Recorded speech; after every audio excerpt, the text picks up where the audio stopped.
کہ جب پانی آئے گا تو اس کا رخ کس طرف ہوگا, کون سے گاؤں کی طرف ہوگا, اور جب وہ گاؤں تک پہنچ جاتا ہے تو کیا ہم یہ تعین کر سکتے ہیں کہ اس کا سب سے پہلا نقصان جو اس کی زد میں آئے گی وہ عمارت کون سی ہوگی, وہ محلہ کون سا ہوگا؟ تو جو پہلی سٹیج ہوتی ہے اس کو ہم پیشین گوئی والی سٹیج یا پریپریشن کی سٹیج کہتے ہیں, تیاری کی سٹیج. اچھے کونسلز وہ ہوں گے انشاءاللہ جہاں پہ آپ جائیں گی اور آپ پہلے سے تیاری کر کے بیٹھی ہوئی ہوگی.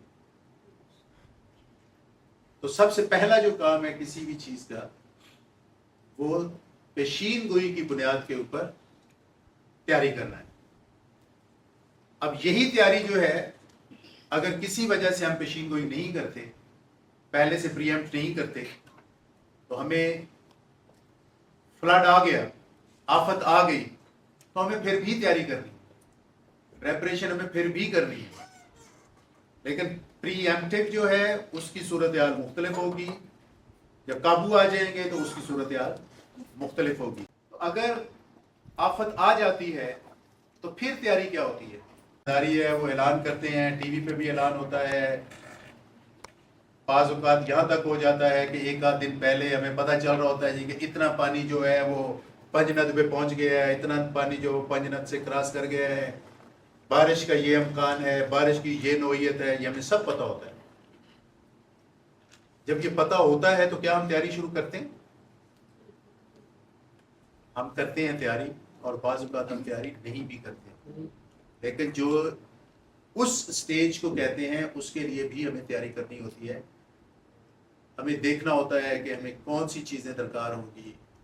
ہمیں شاید کوئی گھر میں ایک آدھ ٹیوب کی ضرورت ہو, کہیں خوراک کی ضرورت ہو, کہیں پانی کی ضرورت ہو, تو ہمیں وہ تیاری کرنی ہوتی ہے گھر کی سطح پہ. اس طرح لیڈیز کرتی ہے, سر کپڑے دھو کے رکھ لیتی ہے, راشن کا بالکل. کر لیتی ہے. تو یہ ہے گھر کی سطح پہ تیاری. اسی طرح یہ تیاری کرنی ہوتی ہے حکومتی سطح پہ. اب حکومتی سطح پہ بھی جب ان کو پتہ چل جاتا ہے کہ یار فلڈ آ ہی جانا ہے, تو وہ خوراک کے ذخیرے کرتے ہیں, وہ ٹینٹوں کے ذخیرے کرتے ہیں, وہ آپ کے بستر کے ذخیرے کرتے ہیں. این جی اوز بھی کر رہی ہوتی ہیں, فلانتھراپسٹ جیسے ایدی جیسے لوگ ہیں وہ بھی کر رہے ہوتے ہیں. تو یہ سارے لوگ جو ہے وہ مختلف اپنی اپنی سطح پہ ہر جگہ پہ کوئی نہ کوئی تیاری ہو رہی ہوتی ہے. اس کو کیا کہتے ہیں؟ پریپریشن کی سٹیج. اور وہ پہلے سے شروع ہو جاتی ہے. مطلب میں چونکہ اس سیکٹر میں کام کرتا ہوں, مجھے اچھی طرح یاد ہے کہ ہم لوگ پہلے سے لکھ پڑھ بھی کر لیتے ہیں, کیونکہ ہمیں پتہ ہوتا ہے, وہ ہم پہلے سے کوئی نہ کوئی چیزیں لکھ کے رکھ لیتے ہیں, منصوبہ سازی کر کے رکھ لیتے ہیں کہ اگر یہ ہوا خدا نہ خواستہ تو ہم نے یہ کرنا ہے, اگر یہ نہ ہوا تو یہ کرنا ہے, اگر اس حد تک ہوا تو یہ کرنا ہے. تو یہ سارا جو مرحلہ ہے اس کو ہم تیاری کا مرحلہ کہتے ہیں. اب جو اگلی سٹیج آ جاتی ہے کہ فلڈ آ گیا, آفت آ گئی, تو پھر ہم نے اب اس کو رسپانس کرنا ہے, اس سے ہم نے نبرد آزما کیسے ہونا ہے. اس کی بھی 2 سٹیجز ہوتی ہیں. ایک ارلی ایمرجنسی کی, اس کی جو ایمرجنسی ریلیف ہوتا ہے, اس سٹیج کو ایمرجنسی ریلیف کہتے ہیں کہ فوری طور پہ کیا کرنا ہے. جیسے بھائی نے کہا ہمیں فوری طور پہ جانیں بچانی ہے, تو ہمیں کشتیاں, ٹیوبس, کچھ یہ تیراکی والے ماہرین, فوج کی ہمیں خدمت لینی پڑتی ہے, ریسکیو 112 کی خدمت لینی پڑتی ہے, کہ وہ لوگ جو ہے وہ ہمیں سب سے پہلے جو ہے وہ ایمرجنسی ریلیف میں وہ ہمیں بچائیں.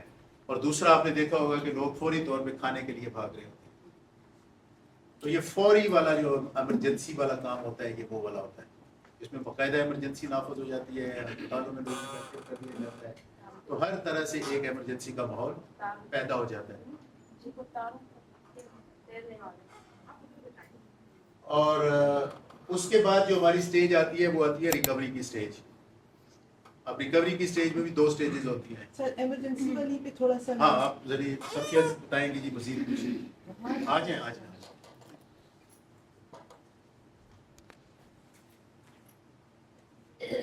جس طرح سر نے بتایا کہ پریپریشن میں سب لوگ تیاری کر رہے ہوتے ہیں, حکومت بھی کر رہی ہوتی ہے, این جی اوز بھی کر رہی ہوتی ہیں, UN بھی کر رہا ہوتا ہے, اس کے کچھ سیکٹرز ہوتے ہیں وہ بھی تیاری کر رہے ہوتے ہیں. اس کے لیے ریسورس میپنگ بھی ہوتی ہے کہ کس کے پاس کیا ہے. جیسے PDMA جو ہے صوبہ کی سطح پر PDMA کی ذمہ داری ہے کہ وہ تیاری کرے گا اور وہ رسپانس کرے گا, اور پھر ضلع کی سطح پہ جو ہے وہ ڈسٹرکٹ جو ایڈمنسٹریشن ہے جس میں ڈپٹی کمشنر کا آفس آ جاتا ہے, لوکل گورنمنٹ آ جاتی ہے, ان کی ذمہ داری یہ سب تیاری کرتے ہیں. جب ایمرجنسی ہو جاتی ہے تو مثال کے طور پہ اگر میں آپ کو کہوں کہ آپ اپنی آنکھیں بند کریں 2 منٹ کے لیے, 1 منٹ کے لیے آنکھیں بند کریں, اور آپ آنکھیں بند کریں صاحب, آنکھیں بند ہوگی سب کی. اب آپ سوچیں کہ ایک دم سیلاب آ گیا ہے, ٹھیک ہے, اور آپ کی آنکھیں, اب آپ آنکھیں کھولیں, آپ دیکھیں کہ سیلاب آ گیا ہے اور آپ کو اپنا گھر ابھی چھوڑ کے جانا پڑے گا, تو آپ کہاں جائیں گے؟ ایک دم آپ کے ذہن میں کیا آئے گا کہ اب میں کہاں جاؤں؟ کیا آئے گا؟ پہلے تو ریلیٹیوز کے لیے سوچیں, ریلیٹیوز کی طرف جاؤں گی, اور اس کے بعد نزدیکی اسکول وغیرہ ہے, نزدیکی اسکول میں, اور اونچی جگہ جہاں پانی نہ آ سکے, اونچی جگہ, ٹھیک ہے, گورنمنٹ کی ٹینٹ سٹی لگی ہوگی وہاں, کسی اس جگہ گورنمنٹ کی ٹینٹ سٹی جو لگاتے ہیں نیئر جو ہوگی. تو جو ہی کوئی ایمرجنسی ہوتی ہے نا, کوئی آتا ہے, کوئی خطرہ ہوتا ہے, مطلب ہو جاتا ہے کچھ بھی, تو ایک دم ذہن میں آتا ہے کہ اب ہم کہاں جائیں. تو اس کے لیے کیا ہوتا ہے کہ ایمرجنسی کی صورت میں حکومت کی طرف سے جگہ پہلے سے آئیڈینٹیفائی ہوتی ہیں پریپریشن کی سٹیج پہ, کہ اگر خدا نہ خواستہ کچھ ایسا ہوا تو لوگوں کو ہم کہاں پر لے کر جائیں گے. تو اس کے لیے کیمپس ہوتے ہیں, اس کو پلان کیمپ بھی کہتے ہیں, اور کئی دفعہ ایسا بھی ہوتا ہے کہ لوگ سپانٹینیس کسی بھی جگہ پر, محفوظ جگہ پر, جیسے آپ نے کہا کہ اونچی جگہ پہ بیٹھ جاتے ہیں کہ جہاں پر پانی نہ آئے, زلزلہ نہ ہو, یا آگ لگنے کا خطرہ نہ ہو, یا جیسے آرمڈ بھی ہوتے ہیں نا, لڑائی جھگڑے بھی ہوتے ہیں, جنگ کا ہوتا ہے, جیسے ریلوے ٹریک, ہاں جی, تو لوگ بیٹھ جاتے ہیں جہاں پر بھی وہ اپنے آپ کو محفوظ سمجھتے ہیں. تو یہ اس کو کہتے ہیں کیمپس لگانا, یا سیٹلمنٹ کہنا, یا اس کو سائٹ مینجمنٹ کہتے ہیں. Thank you very much, thank you. اب جو نیکسٹ اسٹیج ہے جی ارلی ریکوری کی ہم بات کر رہے تھے, اس کے بعد یہ ہوتا ہے کہ ہمیں یہ پتہ چل جاتا ہے کہ یار پانی ہم آگے نہیں رہے ہیں. اگر سیلاب کی مثال ہے, یا کہیں پہ اگر خدا نہ خواستہ آگ لگی ہوئی ہے تو ہمیں یہ پتہ چل جاتا ہے کہ چلو یار ہم نے پانی, فائر بریگیڈ والوں نے آگ بجھا دی ہے, جنگل کی آگ لگی ہوئی ہے وہ بجھ گئی ہے, زلزلہ آ گیا ہے, زلزلے کے جھٹکے بند ہو گئے ہیں. تو جب یہ صورتحال جو ہے تھوڑی سی ہمیں نظر آ جاتی ہے, ہم دیکھنے کے قابل ہو جاتے ہیں, جیسے انہوں نے کہا کہ کھل جاتی ہے, تو پھر ہم آتے ہیں ریکوری کی طرف. اب ریکوری کی ایک علیحدہ سے تیاری ہوتی ہے کہ ریکوری میں ہم نے کیا کرنا ہے, کیا لوگ گھروں کو جا سکتے ہیں, نہیں جا سکتے ہیں, لوگوں کو کب تک محفوظ مقامات پہ رہنا ہے, کون سے گاؤں کے لوگ جا سکتے ہیں, کون کے نہیں جا سکتے. تو یہ ساری جو ہے یہ ارلی ریکوری کی سٹیج ہوتی ہے, جس میں تمام لوگوں کی, گھر والوں کی, رشتہ داروں کی, حکومتوں کی, ضلعی سطح پہ, صوبائی سطح پہ ان کی یہ پریشانی ہوتی ہے کہ اب یہ دیکھا جائے کہ لوگ اپنے اپنے مقام پہ واپس کس طرح سے جا سکتے ہیں, یا ابھی بھی کسی محفوظ مقام پہ انہوں نے رہنا ہے تو کتنے لمبے عرصے کے لیے رہنا ہے. تو اکارڈنگلی پھر اس ریکوری کا پورا پلان بنتا ہے کہ وہاں پہ کتنے دن کی خوراک ہونی چاہیے, بستر ہونے چاہیے, یہ ہونا چاہیے.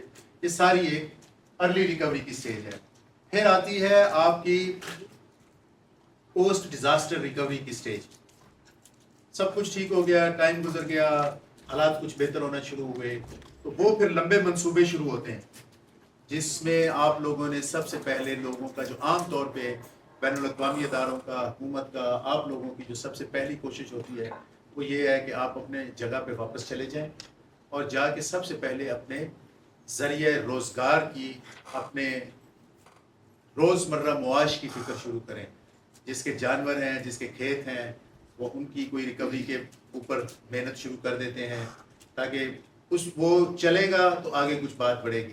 جیسے مثال کے طور پہ میں اس 2022 کے فلڈ میں نے UN کو لکھا تھا کہ یار کسی کو چارے کی بھی فکر ہے جانوروں کی, سارے فوڈ کے پیچھے بھی لگے ہوئے ہیں, فلاں کے پیچھے بھی لگے ہوئے ہیں, فلاں کے پیچھے بھی لگے ہوئے ہیں, لیکن جتنا اہم انسان ہے اتنا اہم اس وقت وہ دودھ دینے والا جانور ہوتا ہے جس کے اوپر لوگوں کا بہت انحصار ہوتا ہے. تو یہ جب آپ کی ریکوری کی سٹیج آتی ہے, اب جو سب سے اہم, اور اس کو ہم ریکنسٹرکشن سٹیج بھی کہتے ہیں, ریسٹوریشن اینڈ ریکنسٹرکشن, اس میں ہم نے وہ کرنا ہوتا ہے, چیزوں کو ریسٹور کرنا ہوتا ہے اور دوبارہ سے. اب کل میری بہن بتا رہی تھی کہ ابھی تک بہت ساری چیزیں جو ابھی تک واپس نہیں ہیں, لیکن جو سب سے اہم کام ہم کر رہے ہیں کیپیسٹی بلڈنگ کا میٹیگیشن، یہ ایک بہت اہم عمل ہے. جی سر میں آپ سے یہ بات کرنا چاہ رہی ہوں کہ اگر سلنڈر گھر میں ہیں اور وہ پھٹ جاتے ہیں، لیک ہو جاتے ہیں، تو آگ لگ جاتی ہے، ان کے لیے کیا کیا جائے؟ جی وہ آپ بتائیں گی کہ کیا کرنا ہے. میں تھوڑا سا آگے چلتا ہوں، میں اس کے جو مراحل ہیں میں آپ کو پریزنٹ کر دوں. یہ جو چھوٹے چھوٹے انسیڈنٹ ہیں اس کے اوپر میں آپ کو گروپ ورکس میں بتاؤں گا، تو آپ وہ کریں گے. میٹیگیشن میں یہ ہے کہ کیا آپ کی کیپیسٹی ہے گھر کی سطح پہ، محلے کی سطح پہ، کمیونٹی کی سطح پہ، لوکل کونسل کی سطح پہ، ضلعی حکومت کی سطح پہ ہمیں اپنی کیپیسٹی بلڈ کرنی ہے تاکہ ہم خطرے کو کم کر سکیں، اور اگر خطرہ وارد ہو ہی جائے تو ہم خطرے کے صحیح طریقے سے مینج کر سکیں. تو یہ ہماری جو ہے نا ایک سٹینڈرڈ سٹیجز ہوتی ہیں، سائیکل ہوتا ہے کسی بھی آفت سے نبرد آزما ہونے کا.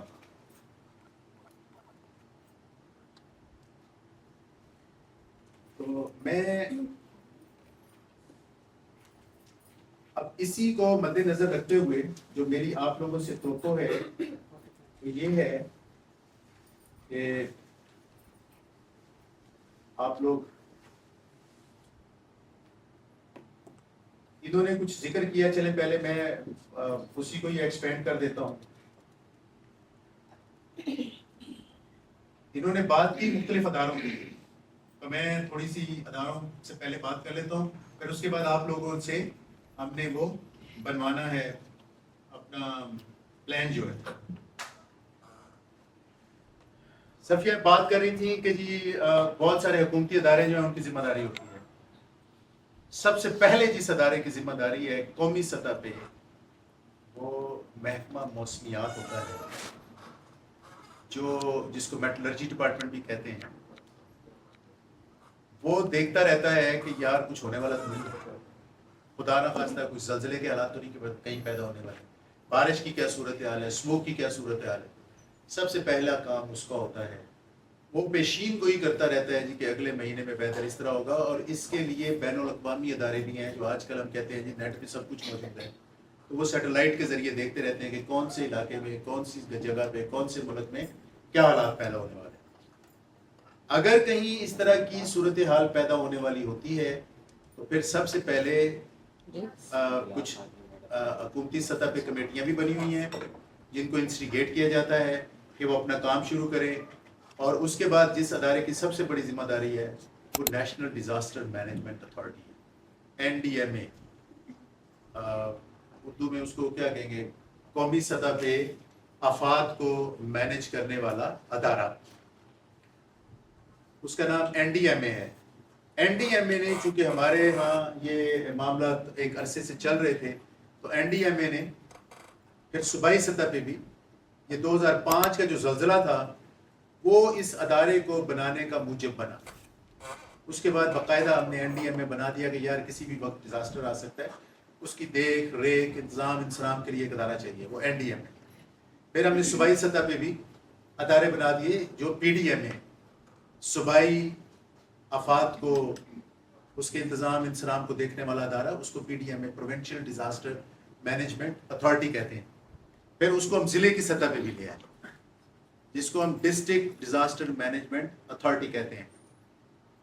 اچھا، اب جب یہ سارے ادارے کام کرتے ہیں، ایک ہماری بین الاقوامی حکومتوں کا ادارہ بھی موجود ہے. جیسے ہماری لوکل سرکار ہے، اسی طرح ایک بین الاقوامی سرکار ہے جس کو عرف عام میں آپ لوگ UN کہتے ہیں، یونائٹڈ نیشنز کہتے ہیں. اب یونائٹڈ نیشنز کے اندر مختلف ادارے ہیں، جیسے ہماری حکومت کے مختلف ادارے ہوتے ہیں، جیسے کچھ صحت کا ادارہ ہے ہمارا خوراک کا ادارہ ہے، ہمارا زراعت کا ادارہ ہے، ہمارے تعلیم کا ادارہ ہے. تو جو ہماری بین الاقوامی حکومت ہے اس کا بھی اسی طرح ایک ادارتی نظام ہے جس کے اندر صحت کے مسائل کو، ماں اور بچے کو مسائل کو دیکھنے کے لیے یونیسیف کا نام آپ نے سنا ہوا ہوگا، WHO کا نام آپ نے سنا ہوا ہوگا. خوراک کے مسئلوں کو دیکھنے کے لیے آپ نے ورلڈ فوڈ پروگرام کا نام سنا ہوا ہوگا، اور یقیناً بالخصوص جن علاقوں میں فلڈ آیا ہے ان کو بہت پتہ ہوگا کہ وہ خوراک کو کیسے وہ کرتے ہیں تقسیم وغیرہ. پھر ایک ادارہ ہے, جب میں ارلی ریکوری کی بات کر رہا تھا, FAO, UNFAO, وہ ادارہ جو ہے وہ آپ کے کھیت, زراعت, لائف سٹاک, وہ اس کے امور کو دیکھتا ہے. پھر آپ کا ایک ادارہ ہے UN اوچا. اوچا وہ ادارہ ہے جو کام ابھی آپ کریں گے تھوڑی دیر میں. اوچا جو ہے اس کا کام ہے کہ سب سے پہلے مسائل کی نشاندہی کرے, باقی لوگوں سے بات چیت کرے, باقی لوگوں سے معلومات اکٹھی کرے, اور اس کو وہ ایک شکل دے کہ جس شکل کی بنیاد پہ آگے ساری منصوبہ سازی ہونی ہے, اور پھر وہ اس کو دیکھتا بھی رہتا ہے. وہ اوچا ہے. پھر آتے ہیں ہماری یہ جو بہن جس ادارے میں کام کرتی ہے, مائیگریشن والا ادارہ. یہ بالخصوص پہلے ان کا مینڈیٹ جو تھا وہ صرف یہ تھا کہ ایک ملک سے لوگ دوسرے ملک میں اگر جاتے ہیں کسی آفت کی وجہ سے یا کسی بھی وسائل کی وجہ سے, لیکن یہ اتنے معاملات ہوئے کہ اب یہ ڈسپلیسمنٹ, انٹرنل ڈسپلیسمنٹ کو بھی دیکھتے ہیں اور انٹرنیشنل کو بھی دیکھتے ہیں, کراس بارڈر کو بھی دیکھتے ہیں اور ود ان دا کنٹری بھی دیکھتے ہیں. ان کا بہت اہم کردار ہوتا ہے کہ جو لوگ کسی وجہ سے اپنے بے گھر ہو جاتے ہیں, ان بے گھر لوگوں کو سب سے پہلے جو ہے وہ انہوں نے رہن سہن کی جگہ دینی, ان کی شناخت کی فکر کرنی, وہ کون لوگ ہیں ان کے شناختی کارڈوں کی فکر کرنی. تو یہ ذمہ داری جو ہے یہ IOM کی ہے. یہ کچھ اور اس پہ جو ایکسپلین کرنا ہوگا یہ خود بتائیں گی. اسی طرح UNDP ہے. اب ہوتا کیا ہے کہ جب آپ ساری معلومات اکٹھی کرتے ہیں تو پاکستان کی حکومت کو اگر یہ لگتا ہے کہ یار یہ میرے بس کی بات نہیں ہے, یہ مصیبت بہت بڑی, تو وہ باقاعدہ طور پہ بین الاقوامی حکومت کا دروازہ کھٹکتا ہے, جس کو عام طور پہ ہم اپیل کا نام دیتے ہیں. وہ اپیل جاتی ہے, وہ اپیل جو ہے وہ پھر UN والے اس کو ساری کو اکٹھی کر کے مختلف ملکوں سے بات کرتے ہیں کہ یار امریکہ والوں تم کچھ مدد کرو, یار برطانیہ والوں تم کچھ مدد کرو, جرمنی والوں تم کچھ مدد کرو. آپ کا جو 2022 کا فلڈ تھا اس کا جو انیشیل ایسٹیمیٹ تھا وہ $14 بلین کا نقصان تھا, جس کو جو UN کا سیکرٹری جنرل ہے اس نے اپنی تقریر میں بھی پاکستان کے لیے کہا کہ $14 بلین کا نقصان ہوا ہے بالخصوص سندھ میں. اور یہ 2022 تو وہ اس نے کہا کہ اتنا نقصان ہوا ہے جس میں روڈ ہر چیز رہ گئی. تو یہ اس طرح سے ہمارے ادارے ہیں جن کی ذمہ داریاں ہیں. میں آگے بڑھتا ہوں.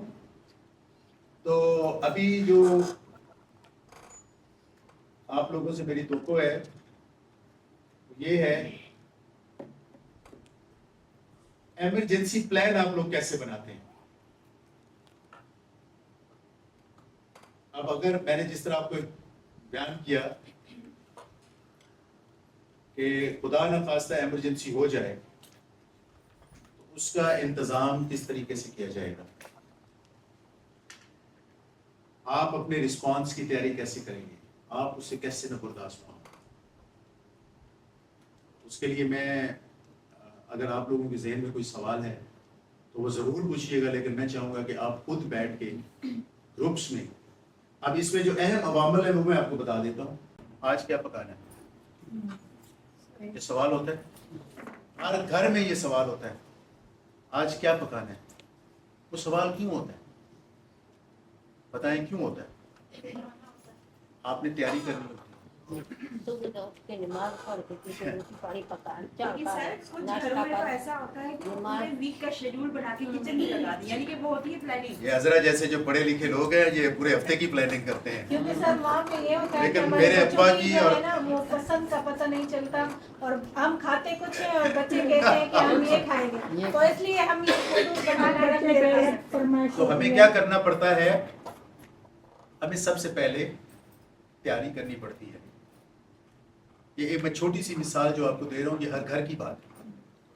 میں نے اکثر اپنی والد اور والدہ کو اللہ دونوں کو چندن نصیب کرے اس بات پہ کبھی کبھی بحث کرتے ہوئے سنا کہ وہ نکل رہے ہوتے تو گھر سے تو وہ پوچھ رہی ہوتی تھی آج پکانا کیا ہے.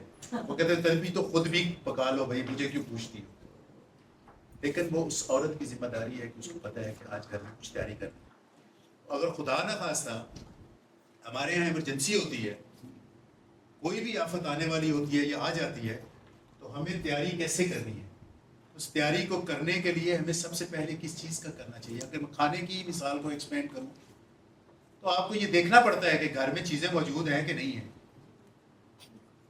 سب سے پہلے آپ کو گھر کا تجزیہ کرنا پڑتا ہے. تو اس میں بھی سب سے پہلے جو ہے ہم جو کام کرتے ہیں، انہوں نے اس کو ٹچ بیس بھی کیا، لیکن میں اس کو پوائنٹس میں اگر جاؤں تو سب سے پہلا یہ ہے کسی بھی آفت سے ممکنہ خدشات جو ہیں یا اثرات جو ہیں اس کا ہمیں تجزیہ کرنا ہوتا ہے، اس کا احاطہ کرنا ہوتا ہے کہ یار کیا ہو سکتا ہے. ہمارے پاس انہوں نے ریسورس پلاننگ کی بات کی، ہمارے پاس کیا موجود ہے؟ کیا گاؤں کے اندر کوئی اور کچھ نہیں، تیرنے والی ٹیوبیں موجود ہیں کہ نہیں ہے؟ میں ایک چھوٹی سی مثال دوں. تو ہمیں سب سے پہلے جو ہے معلومات دیکھنی پڑتی ہیں کہ گھر کے اندر، گاؤں کے اندر کیا چیزیں ہیں، کون سے اثرات مرتب ہو سکتے ہیں. پھر ہمیں یہ دیکھنا ہوتا ہے کہ محفوظ مقامات کی شناخت کیا ہو سکتی ہے.